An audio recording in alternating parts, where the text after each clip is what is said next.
Assalamualaikum warahmatullahi wabarakatuh. Halo teman-teman semuanya, apa kabar? Saya harap kalian semua sehat selalu ya dan tetap semangat menjalani ibadah puasanya. Di sini saya selaku anggota kelompok 5 akan mempresentasikan kesimpulan mengenai bab 6 yang berjudul Intellectual Property yang diambil dari buku Ethics in Information Technology. Sebelum itu, perkenalkan nama saya Sinta Aprilia Triprastiani, NRP 21031710159 dari kelas 3 D3 Teknik Informatika B, Politeknik Elektronika Negeri Surabaya. Dan berikut adalah nama anggota kelompok saya. Daripada lama-lama, yuk kita langsung aja ke pembahasan kesimpulannya. Nah, yang pertama adalah kekayaan intelektual. Kekayaan intelektual adalah istilah yang digunakan untuk menggambarkan karya pikiran seperti seni, buku, film, formula, penemuan, musik, dan proses yang berbeda dan dimiliki atau dibuat oleh satu orang atau kelompok. Kekayaan intelektual dilindungi melalui hak cipta, paten, dan hukum rahasia dagang. Hak cipta adalah hak eksklusif untuk mendistribusikan, menampilkan, melakukan, atau mereproduksi asli bekerja dalam salinan, menyiapkan karya turunan berdasarkan pekerjaan, dan memberikan eksklusif ini kepada hak orang lain. Hak cipta, paten, merek dagang, dan rahasia dagang membentuk badan hukum yang rumit terkait kepemilikan kekayaan intelektual yang mewakili aset besar dan berharga bagi kebanyakan orang perusahaan. Jika aset ini tidak dilindungi, perusahaan lain dapat menyalin atau mencurinya, mengakibatkan hilangnya pendapatan dan keunggulan kompetitif secara signifikan. Aturan hak cipta. Pelanggaran hak cipta adalah pelanggaran terhadap hak yang dijamin oleh pemilik hak cipta. Pelanggaran terjadi ketika seseorang menyalin bagian substansial dan material milik orang lain karya hak cipta tanpa izin. Dan di samping ini, di bawah, sudah terdapat beberapa aturan hak cipta. Bisa kalian baca sendiri ya. Jenis-jenis karya yang dapat dilindungi hak cipta termasuk arsitektur, seni, karya audiovisual, koreografi, drama, grafik, sastra, gambar bergerak, musik, pantomim, gambar, patung, rekaman suara, dan karya intelektual lainnya. Undang-undang hak cipta telah terbukti sangat fleksibel di Indonesia meliputi teknologi baru. Dengan demikian, perangkat lunak, permainan video, karya multimedia, dan halaman web semua bisa dilindungi. Undang-Undang Sumber Daya dan Organisasi Prioritas untuk Kekayaan Intelektual atau biasa disebut PRO-IT pada 2008 peningkatan penegakan merek dagang dan hak cipta. Itu juga secara substansial meningkatkan hukuman untuk pelanggaran. Misalnya, hukuman untuk pelanggaran album 10 lagu dinaikkan dari $7.500 menjadi $1,5 juta. GATT menciptakan organisasi perdagangan dunia yang disebut WTO di Jenewa, Swiss untuk menegakkan kepatuhan dengan perjanjian. GATT termasuk bagian yang mencakup hak cipta yang disebut agreement dalam Trade Related Aspect of Intellectual Properties Right atau biasa disebut dengan TRIPS.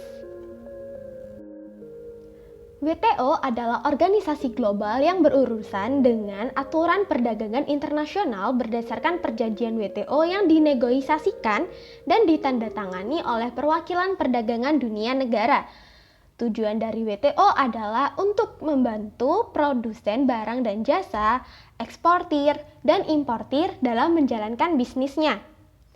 Organisasi Kekayaan Intelektual Dunia atau biasa disebut dengan WIPO adalah agen PBB yang didedikasikan untuk penggunaan kekayaan intelektual sebagai sarana untuk memacu inovasi dan kreativitas.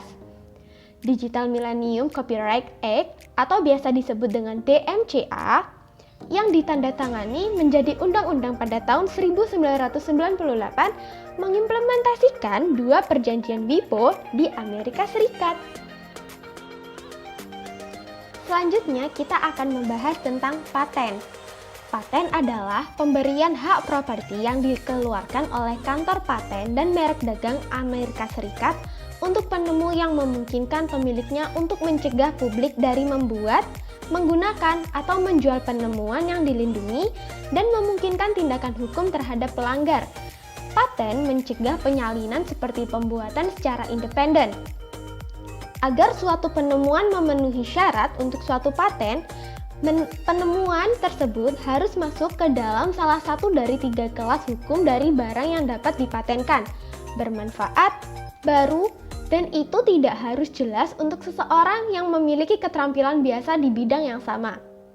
Undang-Undang Penemuan Amerika Levy-Smith mengubah sistem paten Amerika Serikat dari first to invent menjadi first inventor to file dan memperluas definisi seni sebelumnya dalam menentukan kebaruan dari suatu penemuan dan apakah itu dapat dipatenkan.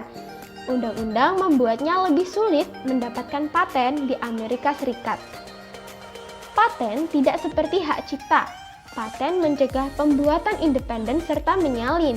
Bahkan, jika orang lain menemukan barang yang sama secara independen dan tanpa pengetahuan sebelumnya tentang penemuan pemegang paten, penemu kedua dikecualikan dari menggunakan perangkat yang dipatenkan tanpa izin dari pemegang paten asli.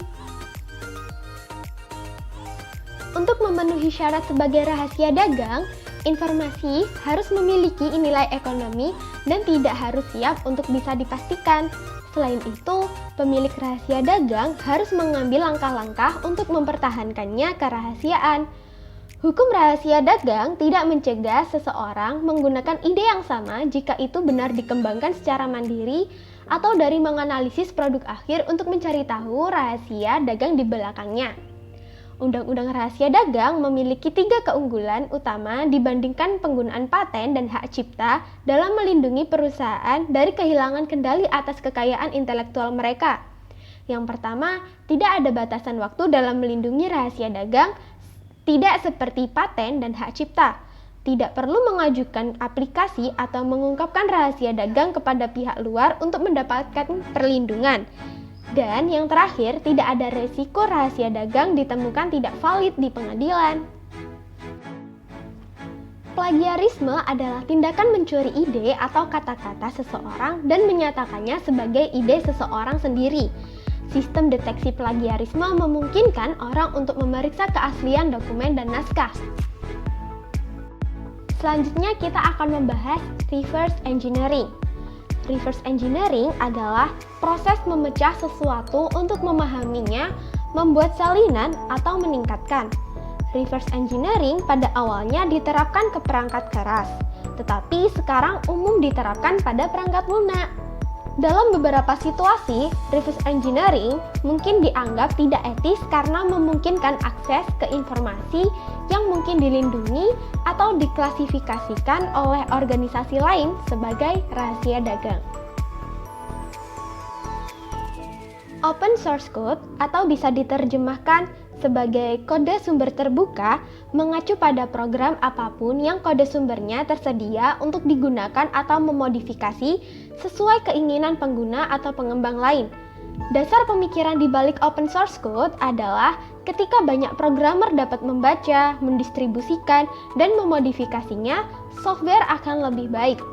Dengan banyaknya kontributor pada open source, software akan cepat berkembang dan bug akan mudah ditemukan dan diatasi. Selanjutnya, kita akan membahas tentang kecerdasan kompetitif. Kecerdasan kompetitif adalah informasi yang diperoleh secara hukum yang dikumpulkan untuk membantu perusahaan mendapatkan keuntungan atas para pesaingnya. Kecerdasan kompetitif tidak sama dengan spionase industri yang merupakan penggunaan secara ilegal untuk mendapatkan informasi bisnis yang tidak tersedia untuk masyarakat umum. Di Amerika Serikat, spionase industri adalah kejahatan serius yang membawa hukuman berat. Analis kecerdasan kompetitif harus berhati-hati untuk menghindari hal yang tidak etis atau perilaku ilegal, termasuk penipuan, penggambaran yang tidak sesuai, pencurian, penyuapan, atau menguping dengan perangkat yang ilegal. Dan yang terakhir yang akan dibahas pada bab ini adalah merek dagang dan cyber squatters. Merek dagang adalah logo, desain paket, frasa, suara, atau kata yang memungkinkan konsumen untuk membedakan satu produk perusahaan dari yang lain. Pemilik situs web yang menjual merek dagang barang atau jasa harus berhati-hati untuk memastikan mereka tidak dituntut karena pelanggaran merek dagang. Cyber squatters mendaftarkan nama domain untuk merek dagang terkenal atau nama perusahaan mereka tidak memiliki koneksi dengan harapan bahwa pemilik merek dagang pada akhirnya akan membeli nama domain untuk sejumlah besar uang. Taktik utama yang digunakan organisasi untuk menghindari cyber squatting adalah melindungi merek dagang dengan mendaftarkan banyak nama domain dan variasi sesegera mungkin setelah mereka tahu mereka mau mengembangkan web.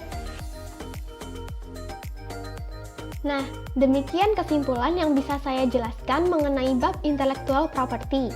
Semoga penjelasan tadi dapat bermanfaat bagi kita semua. Saya selaku presenter ingin memohon maaf jika ada salah kata. Akhirul kalam, wassalamualaikum warahmatullahi wabarakatuh. Sampai jumpa.